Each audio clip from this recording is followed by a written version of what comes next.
Oi, gente, tudo bem? Meu nome é Yasmin, eu sou monitora da disciplina e hoje eu vou fazer uma revisão anatômica aplicada ao diagnóstico por imagem em pequenos animais. Foi um pedido dos professores para fortalecer essa questão da anatomia aplicada ao diagnóstico por imagem para vocês, e essa monitoria é mais focada à medicina interna, que é a matéria que vocês vão ter, estão tendo, né, nessa P3. Bom, primeiro eu vou começar com o tórax.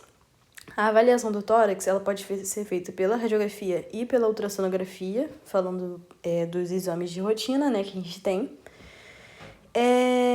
A primeira escolha vai ser a radiografia, porque ela nos permite ter uma visão mais ampla e panorâmica das estruturas que a gente tem ali no tórax, e a gente consegue ter mais contraste e ter essa visão mais panorâmica. Porque a ultrassonografia ela é muito utilizada em casos mais específicos, que são os casos de emergência, que a professora Ana Paula acho que ainda vai abordar com vocês, que é o TFES, que a gente é uma avaliação rápida ali, que a gente tem de outras regiões também, que pode ser do abdômen também, que no caso vai ser o AFEST, né? Mas o TFES vai ter algumas janelas, e a gente vai fazer essa avaliação do tórax para ver se tem algum caso de efusão pleural ou de um pulmão mais úmido, que é um termo, né, que fala que quando a gente tem mais líquido no pulmão. Então, a ultrassonografia ela é utilizada mais nesse sentido. A radiografia, a gente consegue ter uma visão mais ampla, inclusive do padrão ali pulmonar, se a gente tem alguma alteração desse padrão, se a gente pode ter uma cardiomegalia, alguma alteração em traqueia, esse tipo de coisa, que eu vou abordar aqui com vocês. A radiografia, a gente faz 3 posicionamentos, a ventrodorsal, a lateral direita e a lateral esquerda, justamente porque vocês sabem, né, que a radiografia ela é uma imagem 2D, então para a gente ter essa visão tridimensional, a gente tem que fazer o máximo de posicionamentos possíveis para uma melhor avaliação. Então, por isso que a gente faz 2 laterais também, e pelo motivo que a gente faz, outro motivo, né, que a gente faz 2 laterais, é pelo processo de atelectasia. Então, por exemplo, numa lateral direita, o lado direito do animal ele vai estar em contato com a mesa, certo? Então, aquele pulmão ele vai estar sendo comprimido e sofrendo esse processo de atelectasia. Então, na real, o pulmão que a gente consegue avaliar mais é o esquerdo, que vai estar entrando feixe, que não vai estar em contato com a mesa. Então, por isso que a gente também faz 2 laterais, para a gente ter uma melhor avaliação dos 2 pulmões. E a dorsoventral, ela é muito utilizada quando o posicionamento do animal na ventrodorsal, ela fica mais difícil, mais complicada. Mas aí é uma questão mais clínica daquele animal. Aquele animal está dispneico e você não quer correr o risco de causar algum problema daquele animal, ter uma pneumonia aspirativa, esse tipo de coisa. Então, é um posicionamento mais seguro nesse sentido, que deve ser muito utilizado nesses casos, tá, gente? Eu trouxe aqui algumas diferenças, né? A gente tem que a imagem B é a dorso ventral. Na dorso ventral, a gente tem que o diafragma, ele desloca cranialmente. Então, a gente tem que essa cavidade torácica, ela vai estar diminuída para a nossa avaliação, e a gente também vai ter uma interferência do lobo pulmonar acessório. Então, a gente vai ter o comprometimento da avaliação dessa região. A gente também pode ter uma falsa impressão de cardiomegalia, porque o ápice do coração ele vai estar mais deslocado para a esquerda. Então, por esse motivo que a gente prefere a ventrodorsal, só para vocês terem uma ideia da diferença. E, basicamente, é isso que a gente vê na radiografia de tórax. Então, a gente tem que avaliar todas as estruturas, tá, gente? Inclusive, a professora fala que se vocês verem órgãos abdominais, ali alguma alteração de órgão abdominal, vocês também têm que descrever, tá, gente? Até em normalidade também. Então, literalmente tudo que você vê na radiografia, você tem que descrever, sendo normal ou não. Então, na radiografia, eu acho interessante vocês seguirem uma lógica assim, de raciocínio do que vocês têm que avaliar. Eu acho que começar pelas estruturas ósseas, que normalmente a gente esquece, né? Mas avaliar as vértebras, as costelas, e as alterações nas estruturas ósseas vão ser as mesmas de que a gente viu no módulo de ortopedia, então fraturas, pode ter luxação também, pode ter proliferação celular. Então, vão ser essas alterações. A gente avalia a traqueia, que é esse tubo de uma radiopacidade com ar, né? Que fica um pouco mais preto assim, entre aspas. Então, a gente pode avaliar se tem um estreitamento, se tem a dilatação desse lúmen. A gente avalia o pulmão, que ele vai ter essa radiopacidade um pouco, entre aspas, mista, porque a gente vai ter a presença de ar, que é mais preto, mais radiolucente, e a presença de brônquios, veias, que vai ter uma radiopacidade de tecidos moles. Então, o pulmão ele não vai ser completamente preto, mesmo que ele tenha bastante ar, porque a gente tem essas outras estruturas. A gente avalia o coração. A avaliação do coração na radiografia é um pouco limitada também. Mas basicamente a gente avalia de acordo com a disposição do coração nos espaços intercostais. Então, até 3,5, se ele está ocupando até 3,5 espaços intercostais, a gente diz que aquele coração está no tamanho ok e adequado. Mas é uma avaliação muito subjetiva, então o exame de eleição mesmo é o ecocardiograma. E no coração a gente avalia a silhueta cardíaca, a gente não consegue ver átrio, não consegue ver ventrículo, não consegue diferenciar bem isso, né? Então a gente fala silhueta cardíaca, que a gente só está vendo a sua silhueta. A gente tem mediastino, região de mediastino, tem região de diafragma, mas também tem outras imagens aqui. Especificando mais para vocês, os lobos. Então, a gente tem essa sobrepostos, né? Então, porção cranial do lobo cranial esquerdo, o lobo cranial direito e a porção cranial do lobo cranial esquerdo. Como eu falei para vocês, eles estão sobrepostos, mas ali, de topografia anatômica mesmo, a gente consegue saber que ele está ali, né? A gente tem o lobo médio direito e a porção caudal do lobo cranial esquerdo, lobo acessório e os lobos caudais direito e esquerdo. Como outras estruturas, a gente tem a traqueia, como eu falei para vocês, que é esse tubo mais pretinho, porque é mais preto, né? Porque ele é mais radiolucente, porque passa ar ali. Então, no mega... desculpa, gente. No caso de dilatação daquela traqueia ou até o estreitamento do lúmen, a gente consegue visualizar. A gente tem... Importante falar, né, que a gente tem os vasos sanguíneos, que é mais difícil de visualizar. Normalmente a gente não consegue avaliar isso direito, mas pode ter algumas situações que a gente consiga avaliar. Mas é importante saber que eles estão ali. E essa é a topografia deles para vocês. Então, a aorta, a artéria do lobo cranial direito, artérias pulmonares e a silhueta cardíaca, propriamente dita. E a gente tem as cruras diafragmáticas, que é interessante vocês saberem, né, que na projeção lateral direita, elas vão estar paralelas, assim, desse jeito, tá vendo? Já na lateral esquerda, elas não estarão paralelas. Então, assim, é interessante vocês saberem para diferenciar, mas normalmente nas radiografias a gente tem lá as siglas bonitinhas, tipo, falando qual foi o posicionamento utilizado e tudo mais. Mas é só uma curiosidade, assim, se vocês precisarem um dia diferenciar isso. Tem outras estruturas, como eu falei, né? Aqui é só um desenho. Óbvio que, tipo, pra quem gosta de imagem, vai trabalhar com isso, é interessante saber esse tipo de coisa. Mas eu botei mais pra vocês saberem, que a gente tem como saber pela anatomia também a cada compartimento do coração. Então, o átrio direito, o ventrículo direito, assim, e átrio esquerdo, ventrículo esquerdo, e os vasos sanguíneos. Mas o importante é vocês saberem o geralzão, tá, gente? Silhueta cardíaca, saber se tá aumentado ou não, pulmão, saber os padrões pulmonares, a traqueia, região de traqueia, né, o que é, o diafragma e tudo mais geralzão. Esse aqui é mais detalhado, mas eu quis botar só pra vocês saberem mais anatomicamente como que fica disposto.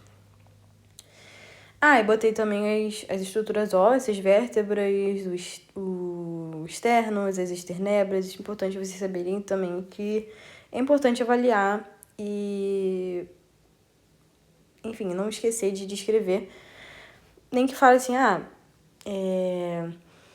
em topografia habitual, sem nenhum tipo de alteração, sabe? Aí eu achei interessante colocar. A Ultra, aqui eu coloquei também, só coloquei esse slide de Ultra, porque como eu falei, a professora ainda vai abordar isso com vocês, então... Mas eu queria botar porque no TFEST, que ela vai abordar, a gente pode ver alterações, né? Como a presença de linhas B, que vocês ainda vão ver, mas são linhas mais hiperecóicas, que a gente pode visualizar no pulmão, pode indicar a presença de alterações naquele pulmão. Mas eu queria botar essa imagem de normalidade, então esse SC... primeiramente a janela é intercostal, né, importante, e esse SC é o tecido subcutâneo. Aí a gente vai ter a superfície do pulmão, que vai ter essa setinha do L, artefatos de reverberação, que, como eu falei na primeira monitoria com vocês, né, que a gente podia visualizar isso também no pulmão. Na imagem de baixo, esse Rzão, assim, são as costelas propriamente ditas, tá, gente? Então, basicamente, é dessa forma e é isso que a gente vai visualizar. Mas eu botei só, assim, mais pra mostrar pra vocês, mas mais pra frente a professora vai abordar isso melhor com vocês. Partindo para abdômen. O abdômen já muda um pouco esse aspecto, porque a gente tem tecido mole, né? Então, a avaliação do abdômen é feita muito mais pela ultrassonografia do que pela radiografia. A gente consegue visualizar, diferenciar o aspecto, formato, se tem diferença de ecogenicidade, presença de corpo estranho, neoplasia, topografia, muito melhor do que na radiografia. Mas a radiografia não deixa de ser uma escolha pra gente. Se a gente também quer observar a presença ou não de corpo estranho, de algum tipo de obstrução, uma ruptura diafragmática, por exemplo. A radiografia ela é ótima para visualizar isso. Enfim, a radiografia também vai ser muito útil. Então, na radiografia, a gente vai utilizar basicamente 2 posicionamentos, que é a ventrodorsal e a laterolateral. A laterolateral, ela normalmente é feita à direita, mas a gente também pode fazer à esquerda. Mas por que a gente não faz 2 laterais? Porque não faz tanta diferença assim. A única diferença das laterais é o estômago, né? A disposição do estômago. Que aí o conteúdo alimentar ali, ele vai estar... Por questão de gravidade mesmo, vai estar mais presente no piloro, mais presente no fundo, esse tipo de coisa. O que pode diferenciar a nossa avaliação, né? Mas, no geral, não tem tanta diferença assim.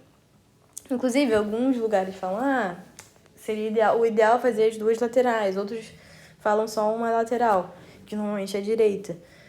Mas, na rotina mesmo, a gente vê mais uma lateral, que é a lateral direita.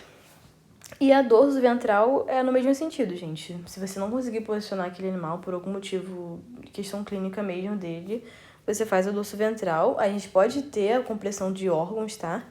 O que pode dificultar a nossa avaliação, mas o importante é a clínica abdominal. Você não vai botar ele em risco por conta de um exame, tá? Então, é isso que a gente vê na radiografia abdominal. Vários órgãos. Eu sei que acaba ficando um emaranhado mesmo, mas eu acho que com as imagens coloridas vocês conseguem visualizar mais. Mas é complicadinho mesmo, mais uma questão de olho, treinamento e tudo mais. Mas, como eu falei pra vocês, a gente avalia tudo. Então, estruturas ósseas, a gente também avalia, musculares, e os órgãos propriamente ditos.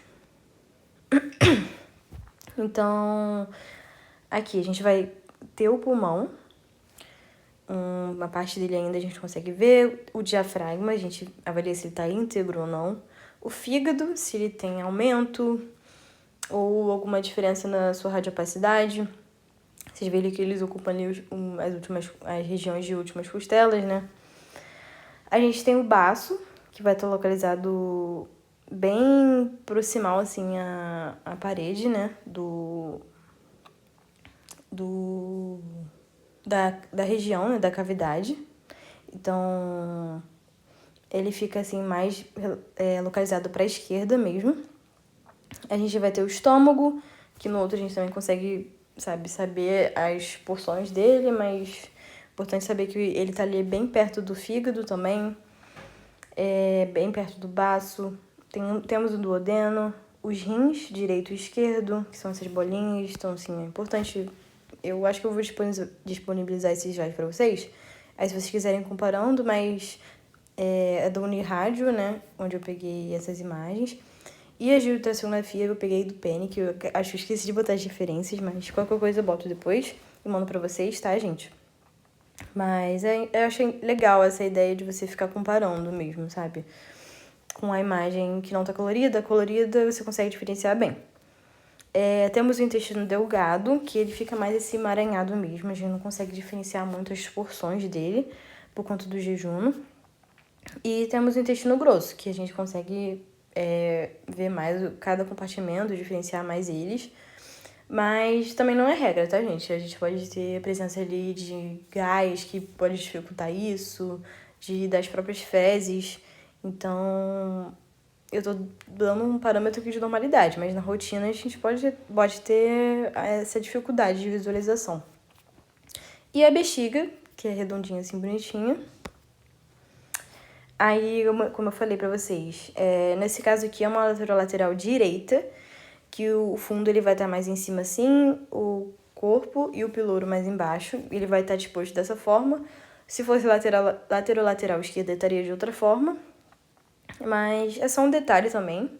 Mas é importante que vocês saibam a topografia. A gente vai ter gordura peritoneal, gordura subcutânea, superfícies cutâneas, que também são importantes que a gente avalie, tá, gente? Mamilos, musculatura, então muito importante que a gente visualize. Temos evento dorsal. Então, no evento dorsal a gente consegue ver pulmão, fígado, duodeno, estômago. A gente consegue visualizar o pâncreas, que, assim, se você olhasse só no normal, pô, cadê o pâncreas, né? Mas você olhando na imagem colorida fica muito mais fácil mesmo. Então, se vocês têm dificuldade, usem a nossa apostila também, que eu, Mariana e Esther fizemos. Usem o Atlas da Unirádio, que estão bem legais. Temos o intestino delgado, que acaba que fica esse emaranhado por conta do jejum. Peritônio, os rins, direito e esquerdo. Temos também a bexiga, região de intestino grosso também. E temos também como ver as porções gástricas. É mais difícil assim, né? Mas vocês comparem, como eu falei pra vocês. As gorduras, musculatura, estão só mostrando as estruturas que a gente pode ver. Então, vocês vão avaliar a diferença se tem alguma diferença de radiopacidade, presença de corpo estranho, se tem aumento de órgão, uma orgomegalia, se a gente tem muito gás ou muitas fezes que podem sugerir uma obstrução. Então, são coisas que a gente consegue avaliar na radiografia. Então, ela pode sim ser útil pra gente. A presença de massa, né, também, que pode estar deslocando algum órgão desses para uma topografia que não é habitual dele. Então, nas aulas práticas, a Carlinha abordou muito isso, né? Neoplasia, em alguma dessas regiões. Então, é importante vocês saberem onde cada órgão está. O fígado no caso, a gente indo para ultra agora, né?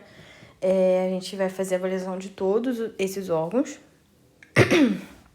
O fígado, a gente consegue fazer os cortes longitudinal e transversal.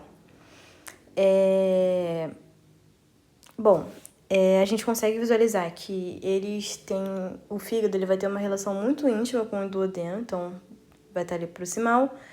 O L que está indicando ali o fígado, então não sei se vocês conseguem visualizar ele delimitado. E o diafragma. E vocês veem aqui, o transdutor na A, que está a região que ele está visualizando. Aí indo para o B, a gente consegue ver a vesícula biliar, que vai ter essa estrutura em formato de feijão, que vai ter esse conteúdo anecoico, em normalidade, tá, gente? Então, Muito importante também a visualização desse conteúdo na ultrassonografia, para caso de lama biliar, suspeita de lama biliar, do animal estar com algum tipo de alteração nesse sentido. Então, a ultra é muito útil nisso, como falei. O diafragma, o estômago, que está ali também próximo, o ligamento falciforme. E o fígado, ele vai ter vai ser mais hipoecóico, né? Vai ter mais escuro, essa ecogenicidade mais escura. Vocês vão ver o baço, ele não é tão escuro assim. Mas é importante ver se ele estiver mais escuro que isso, você também pode sugerir alguma patologia. Ou se ele estiver mais hiperecóico, a gente pode sugerir gordura, sabe? Então é muito importante que a gente conecte isso com a clínica também do paciente. E para que a gente está solicitando esse exame, né? Por esses motivos, que é esse tipo de alteração. A gente pode também visualizar as veias, né? E o estômago ali do ladinho. Então, a gente pode visualizar o fígado nessa região mais crânio-ventral, a caudo dorsal.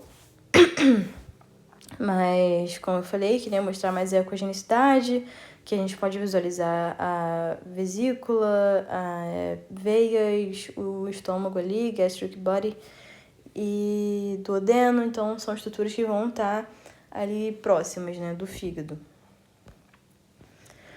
O baço também é muito importante, né, essa questão de topografia no baço. Como vocês podem ver, está muito próximo do fígado, que é esse HEP, de estruturas intestinais, do rim, no caso o rim esquerdo, né, porque o baço está localizado nessa região esquerda, bem próximo, como eu falei, da parede. Então, muito próximo ao rim esquerdo. E o operador normalmente já avalia o rim nessa passagem, né, que faz, porque realmente está muito próximo. Então, já vê o rim ali. Também a gente consegue avaliar a bexiga. Então, é importante vocês saberem os órgãos próximos ali. Como eu falei, né, essa proximidade com o rim esquerdo. E essa ecogenicidade, se você comparar com o fígado, ele é um pouco mais hiperecóico, mas ainda assim é hipoecóico. Mas ele é mais clarinho assim, sabe? Então, a gente também pode visualizar diferença de ecogenicidade ou presença de estruturas como cisto, como estruturas arredondadas mesmo, que podem sugerir um processo neoplásico. Então, são coisas que a gente visualiza, aumento de tamanho, ou que aumenta de tamanho, né, fazendo com que ele se desloque, sabe, até o outro lado, muitas vezes. Então, são coisas que a gente avalia do baço. A gente também avalia o seu hilo, né,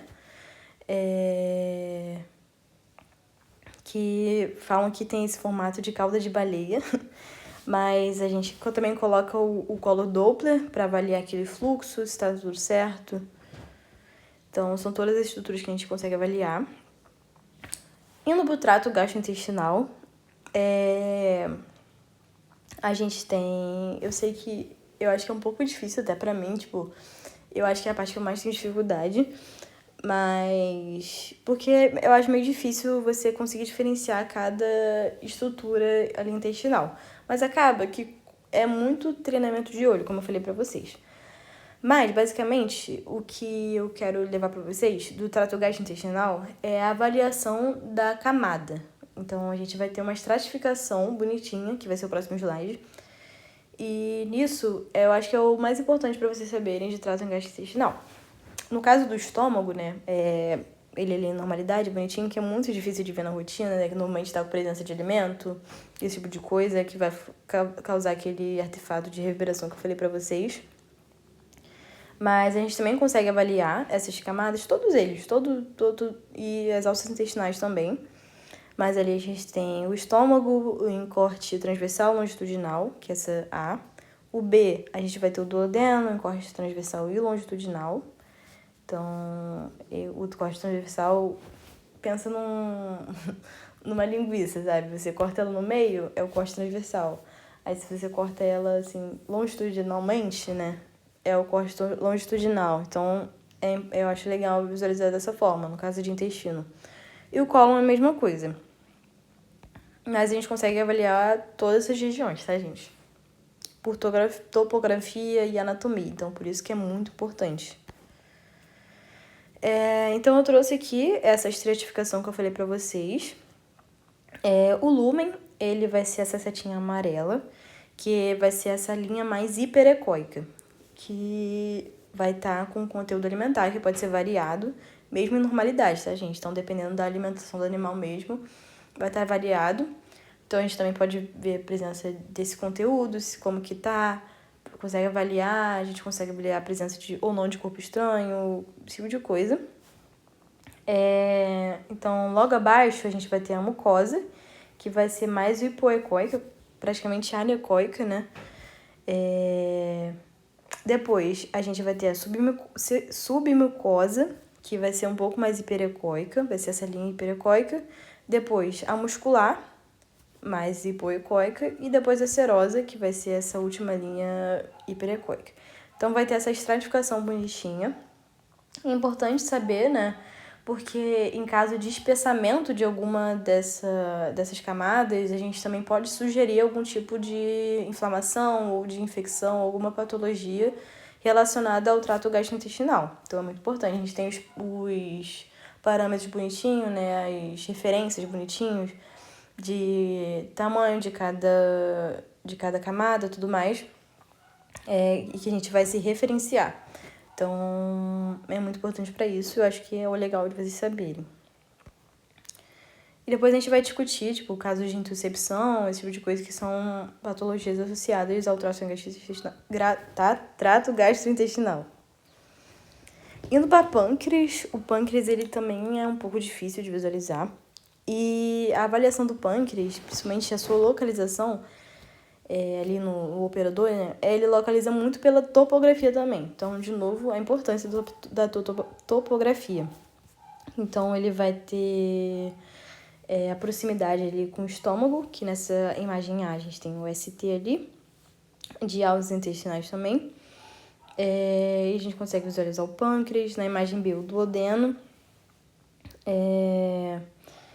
E na imagem C, a gente tem essa proximidade que ele tem com o rim esquerdo, né? Então, ele vai ser essa estrutura, mas o formato meio indefinido, assim, mais ou menos definido, mas uma estrutura meio amorfa, sabe?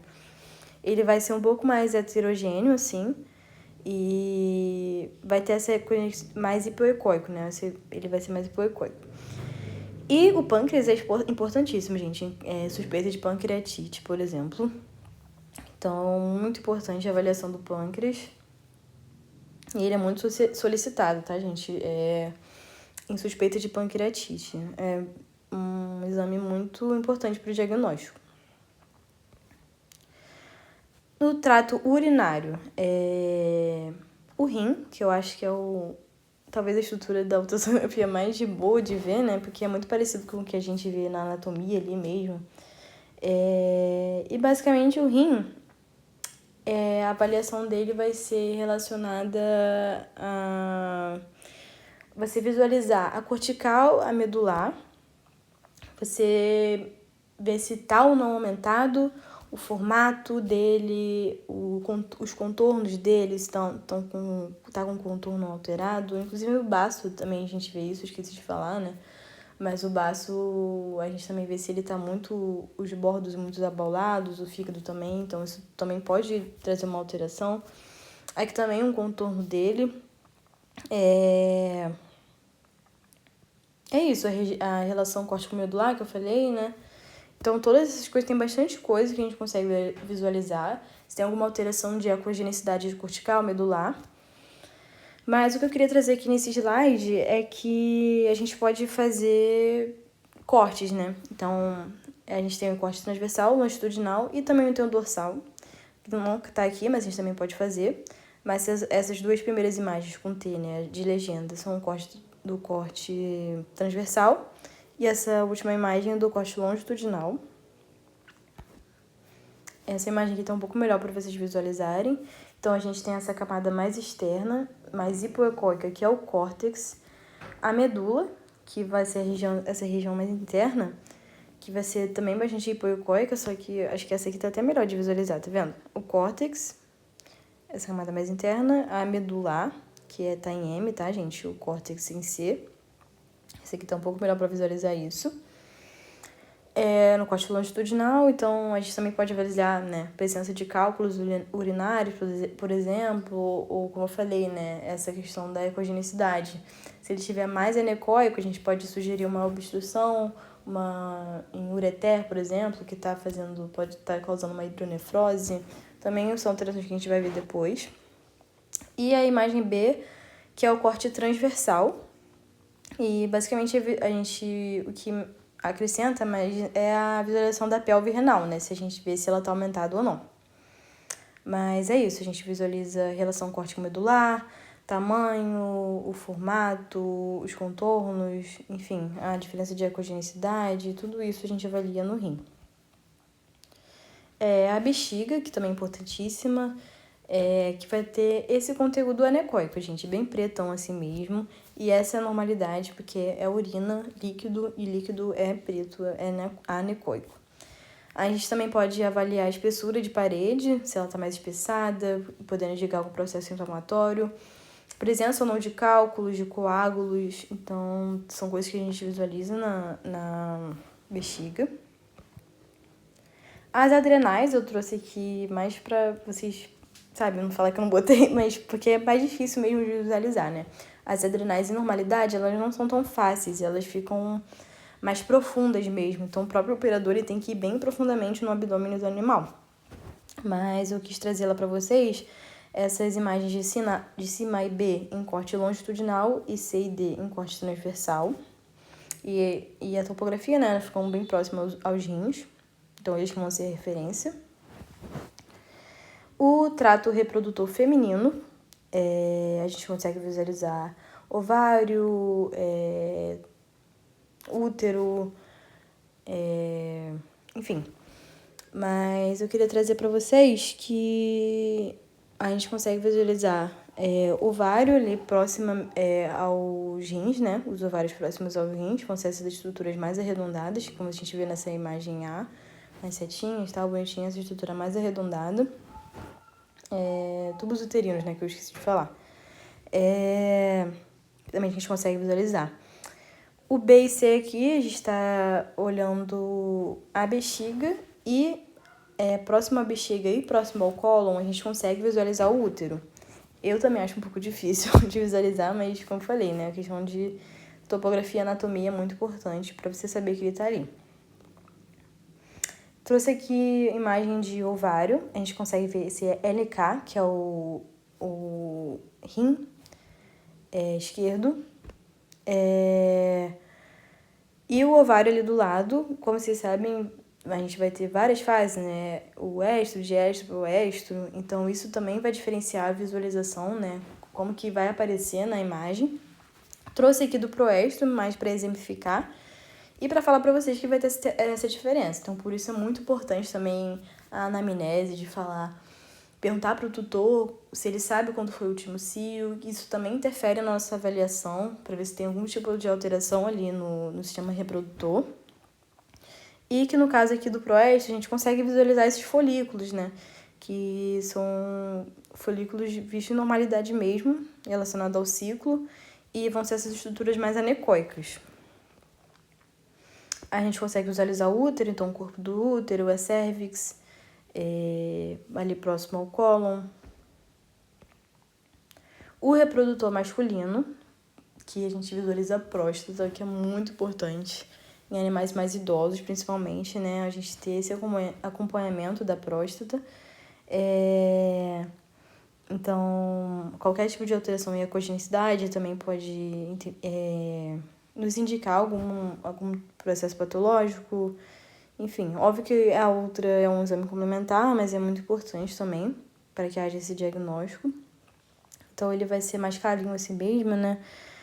não vai ter essa ecogenicidade muito escura. Então, isso também sugere pra gente algum caso de alteração.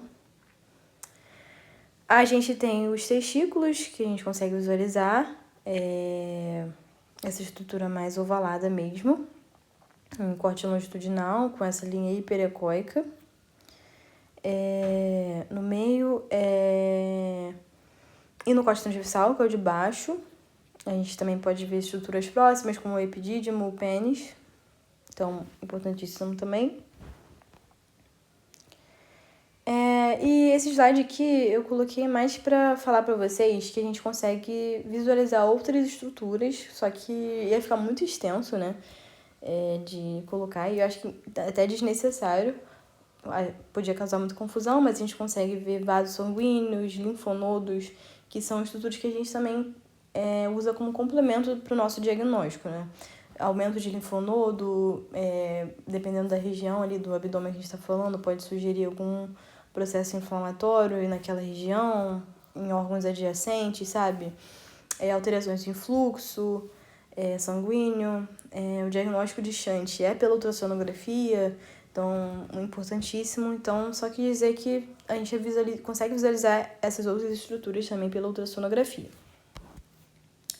E é isso, gente. Muito obrigada. Eu espero que tenha sido produtivo, que vocês tenham gostado, que tenha esclarecido. Se vocês tiveram dificuldade ainda, pode mandar mensagem. Revisem também em livros, em apostilas. Eu vou botar as referências, esqueci. Mas vou botar as referências para... Mas também tem no drive lá da disciplina, as referências que eu uso são de lá, tá? Então, revisem mesmo a anatomia, que é muito importante. E ajuda muito mesmo para vocês fecharem o diagnóstico, conseguirem escrever a imagem. Fica muito mais fácil sabendo a anatomia, sem dúvidas. Mas muito obrigada pela atenção e até a próxima.